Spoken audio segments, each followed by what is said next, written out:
سڵاوتان لەبێت لە شارپرێسەوە پوختە هەواڵی ئەمڕۆتان پێشکەش دەکەم. ئەندامێکی پێشووی پەرلەمانی کوردستان ئاشکرای کرد لە هەرێمی کوردستانەوە داوا لە وەزیری ناوخۆی عێراق کراوە ڕێگری لە ڕۆیشتنی مامۆستایان بۆ بەغدا بکات. بەیانی ئەمڕۆ سەدان مامۆستا بەرەو بەغدا و بە دیاریکراوی مەیدانی تەحریر بەڕێکەوتن بۆ دەربڕینی ناڕەزایی و گەیاندنی داواکاریەکانیان بە حکوومەتی عێراق. بەڵام لە بازگەی کەرکووک و بازگەی قەڵای باشووری کەلار ڕێگەیان پێنەدرا دەرباز بن بەرەو بەغداد. لەسەر ئەو ڕێگریەش عەلی حەمەساڵح ئەنجامی خولی پێشووی پەرلەمانی کوردستان لە فەیسبووکی خۆی نووسیوێتی عیبەیەکی گەورەیە حیزبی حکومڕان بیت داوا لە وەزیری ناوخۆی بەغدا بکەیت ڕێگری بکات مامۆستایان نێن داوای مافی خۆیان لە بەغدا بکەن. بەشێک لە مامۆستایانیش دەڵێن لە کاتێکدا حکوومەتی هەرێم دەڵێت مافەکانتان لای عێراقە و بڕۆن لە بەغدای داوا بکەن، ئیتر بۆچی ڕێگری لە چوونیان بۆ بەغدا دەکرێت. بۆ موچەی سێ مانگی کۆتایی ئەم ساڵ شاندێکی هەرێم سەردانی بەغدا دەکات.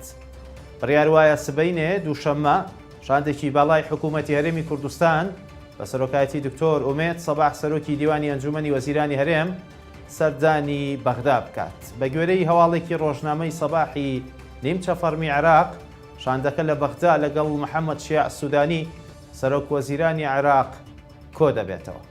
ڕۆژنامەکە ئاشکراشی کردووە تەوەرەکانی کۆبوونەوەکە تایبەتن بە شایستەداراییەکانی هەرێم و جیاکردنەوەی موچەی فەرمانبەرانی هەرێم و ناردنی بۆ حکوومەتی هەرێمی کوردستان بۆ دابەشکردن بەسەر فەرمانبەراندا.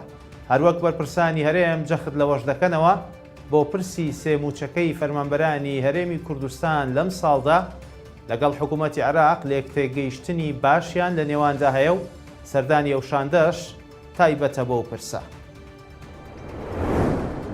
دادگای فیدرالی عێراق لەبارەی موچە و پلەبەرزکردنەوەی فەرمانبەرانی هەرێمی کوردستان کۆ دەبێتەوە. بە گوێرەی خشتەی دانیشتنەکانی دادگای فیدرالی ئەمڕۆ دادگاکە لەسەر سکاڵای ئەو نۆ فەرمانبەرەی هەرێمی کوردستان کۆ دەبێتەوە کە لەسەر سەرۆکی حکوومەتی هەرێم و وەزیری دارایی هەرێم تۆماریان کردووە. لە سکاڵاکەدا داوا دەکرێت حکوومەتی هەرێم پابەند بێت بە جێبەجێکردنی یاسای موچە و پلەبەرزکردنەوەش لە هەرێمی کوردستان دەست پێ بکاتەوە. هەر لەو سکاڵایەدا ئەو نۆ فەرمانبەرە داوا دەکەن حکوومەتی هەرێمی کوردستان ناچار بکرێت یاسای هەموارکراوی موچەی فەرمانبەرانی فیدرالی و کەرتی گشتی ژمارە 22 ساڵی 2008 جێبەجێ بکرێت. ئەو کۆبوونەوەیش لە کاتێکدایە کە سێ سکاڵای تایبەت بە موچەی فەرمانبەرانی هەرێم و دەستپێکردنەوەی پلەبەرزکردنەوە لە دادگای فیدرالی چاوەڕوانی یەکلاکردنەوەن و بڕیارە لە 3 ڕۆژدا تاوتوێ بکرێن بە مەبەستی بڕیاردان لەسەریان.